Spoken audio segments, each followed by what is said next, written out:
لا يسأل عما يفعل وهم يسألون.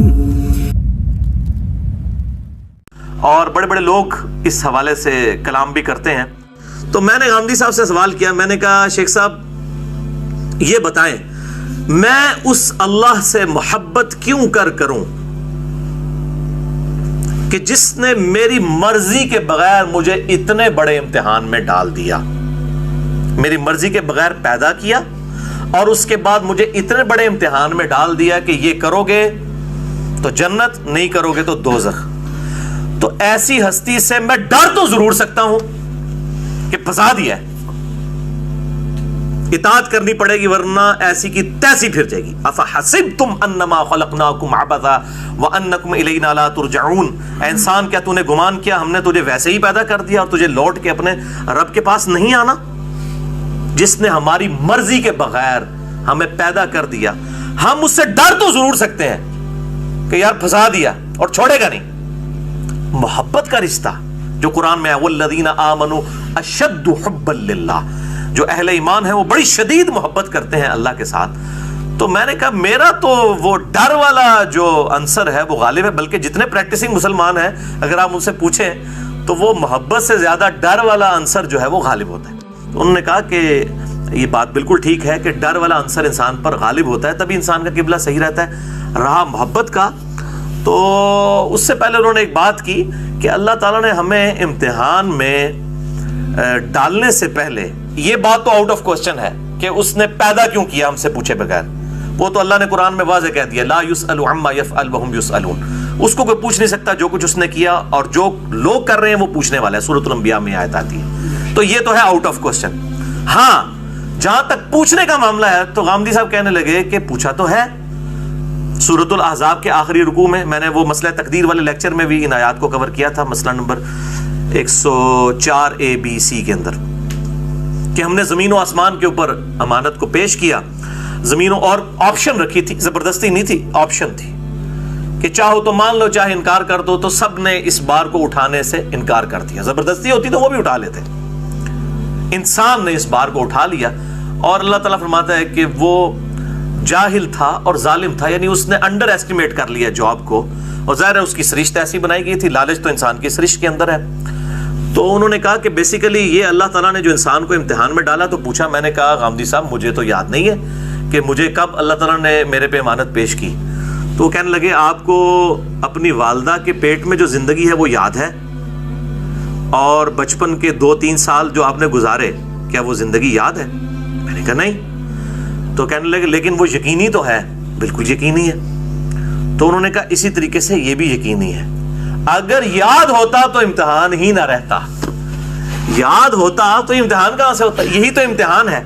اور جو اللہ تعالیٰ ہم نے امانت پیش کی وہ ہماری سرشت میں اللہ تعالیٰ نے ڈالی ہوئی ہے.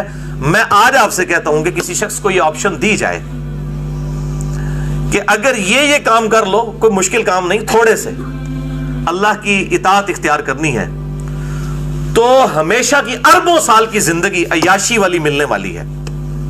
اور وہ ایسی زندگی ملنے والی ہے کہ جس زندگی میں کن فیکون ہوگا تمہارے حق میں بھی. جنت میں انسان جو تمنا کرے گا وہ سامنے آ جائے گا. کن فیکون والا معاملہ، ہمیشہ کی زندگی. اب 2 آپشن ہے. ایک تو یہ ہے کہ یہ 50-60 سال کی عیاشی کرو اور اس کے بعد عذاب، یا اگر یہ بھی آپشن ہوتا ہے کہ پھر ختم کر دیے جاؤ گے. اور ایک یہ ہے کہ یہ 50-60 سال، اس میں سے بھی اگر نیٹ نکالیں تو 8-10 سال ہی بنتے ہیں. یہ آپ اللہ کو دے لیں، اور اربوں سال کی زندگی، جو صحیح مسلم میں حدیث ہے کہ دنیا اور آخرت کی مثال اس طرح جیسے کوئی انگلی ڈبوئے سمندر میں تو جو پانی لگتا ہے وہ دنیا ہے، اور سمندر آخرت کی زندگی انفینٹ لائف. یہ اتنا بڑا انعام جو ہے تو سب کے سب لوگ لالچی ہیں، تیار ہو جائیں گے.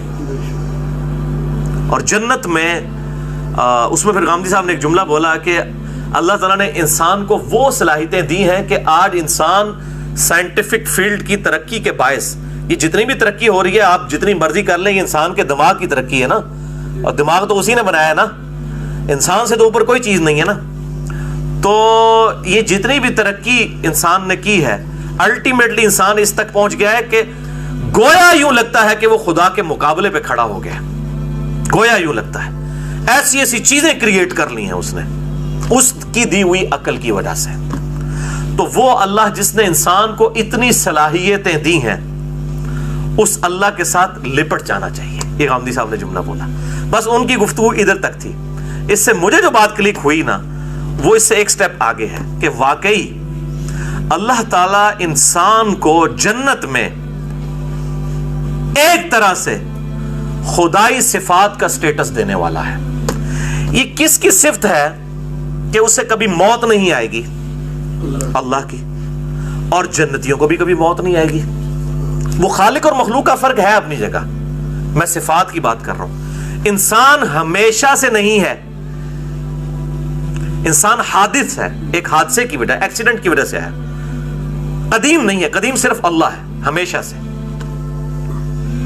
انسان کی کریشن ایکس نہیلو ہوئی ہے, عدم محض سے وجود بخشا گیا ہے. ہمیشہ سے تو نہیں ہے لیکن ہمیشہ کے لیے ہے. اللہ ہمیشہ سے ہے اور ہمیشہ رہے گا. جو ہمیشہ کے لیے ہے, یہ انسان کو کوالٹی اللہ نے دے دی نا. دنیا میں اللہ تعالیٰ کی کوالٹی ہم اس کا ظہور دیکھتے ہیں, کن فیکون. اللہ تعالیٰ فرماتا ہے کسی کام کو ہو جا تو ہو جاتا ہے, ہو جاتا ہے کہ نہیں. اور جنت میں انسان کو اللہ تعالیٰ یہی کوالٹی دینے والا ہے کہ انسان تمنا کرے گا, جس چیز کی خواہش کرے گا وہ چیز اس کے سامنے آ جائے گی. تو یہ انسان کو اللہ تعالیٰ وہاں پہ کوالٹیز عطا فرما دے گا. تو اس اعتبار سے اللہ تعالیٰ سے محبت کا جذبہ پیدا ہوتا ہے کہ واہ, وہ اکیلا تھا اور اس نے مجھے اپنے ساتھ شامل کر لیا اس خدائی میں, اس خدائی صفات کے اندر, اس حوالے سے کہ اللہ تعالیٰ مجھے کبھی موت نہیں دے گا اور ہمیشہ کی کامیابیاں میرا مقدر ہوں گی اگر میں اس کی اس مختصر سی دنیا کی زندگی میں اطاعت اختیار کر لوں. ہمیشہ کی کامیابیاں مجھے ملیں گی. وہ اکیلا بھی رہ سکتا تھا لیکن اس نے مخلوق کو پیدا کیا, اس کے بعد اس کے سامنے کوئی مشکل امتحان نہیں, آسان امتحان رکھ کے ہمیشہ کے لیے اس کو یہ ٹائٹل دیا کہ وہ اللہ تعالیٰ کے ساتھ خالق اور مخلوق کا فرق وہ تو رہے گا, خدائی صفات میں اس حوالے سے اللہ تعالیٰ نے اس کو اپنے ساتھ شامل فرما لیا. میں شریک کا لفظ نہیں بولتا ورنہ مولوی ودوا لگانا شروع کر دیں گے. کہ کن فیکون کی کوالٹی انسان کو جنت میں اس نے دے دی. سبحان اللہ وبحمدہ عدد خلقہ ورضا نفسہ وزنۃ عرشہ ومداد کلماتہ. اللہ اکبر کبیرا والحمد للہ کثیرا وسبحان اللہ بکرۃ واصیلا. آپ کو اگر سمندر میں کوئی دھکا دے تو آپ ہاتھ پاؤں ماریں گے یا آپ کہیں گے میری قسمت میں ڈوبنا لکھا ہوا ہے؟ ابھی ہاتھ پاؤں مارے, کنارے پہ آئیں گے, پھر بعد میں پوچھے کس نے دھکا دیا ہے. تو اللہ نے جو ہمیں زمین پہ دھکا دے کے بھیج دیا ہے وہ اللہ سے جنت میں جا کے پوچھیں گے. اچھا, اعلیٰ حضرت کے جو خلیفہ ہے نا مفتی امجد علی, انہوں نے بار شریعت کے شروع میں لکھا ہے کہ اگر کوئی یہ سوال پوچھے کہ اللہ تعالیٰ نے ہمیں اس مسئلے میں کیوں ڈالا, تو وہ کہتے ہیں انشاءاللہ جنت میں جانے دے, پھر جا کے پوچھ لیں گے, ابھی تو جو کچھ وہ کہہ رہا ہے وہ کرو. اور یہ بالکل صحیح ہے. اگر کوئی شخص آپ کو اس دروازے سے آگے کہے کہ سر ادھر آگ لگ چکی ہوئی ہے اور وہ بندہ بھی سچا ہو, اس کا کریکٹر بھی مانا ہوا ہو, آپ اس دروازے سے باہر نکل جائیں, یہاں پہ خطرہ ہے, آپ تحقیق کرنے جائیں گے اور وہ ساتھ یہ کہ 30 سیکنڈ میں یہاں پہنچنے والی ہے, تو آپ اس وقت یہ تحقیق کریں گے جا کے کہ آگ پہنچنے والی ہے کہ نہیں. اس وقت تک تو آپ انشاءاللہ مرتبہ شہادت پہ چلے جائیں گے. آپ کہیں گے ابھی تو میں یہاں سے نکلوں, بعد میں دیکھوں گا.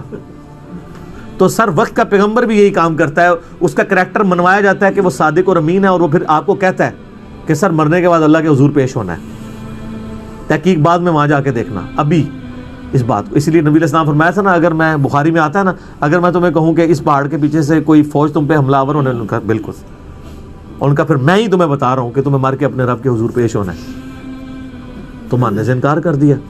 سر توحید ایسی کڑوی چیز ہے نہ ماننے والوں کے لیے, جو مان لے تو اس سے میٹھی چیز ہی کوئی نہیں.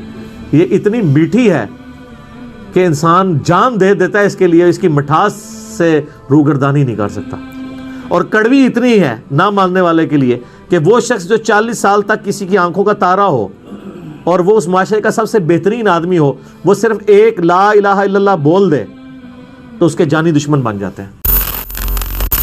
الذي خلق الموت والحياة ليبلوكم أيكم أحسن عملا وهو العزيز الغفور. اسی نے موت اور زندگی کو پیدا کیا تاکہ تمہاری آزمائش کرے کہ تم میں کون اچھے کام کرتا ہے, اور وہ زبردست ہے بخشنے والا ہے۔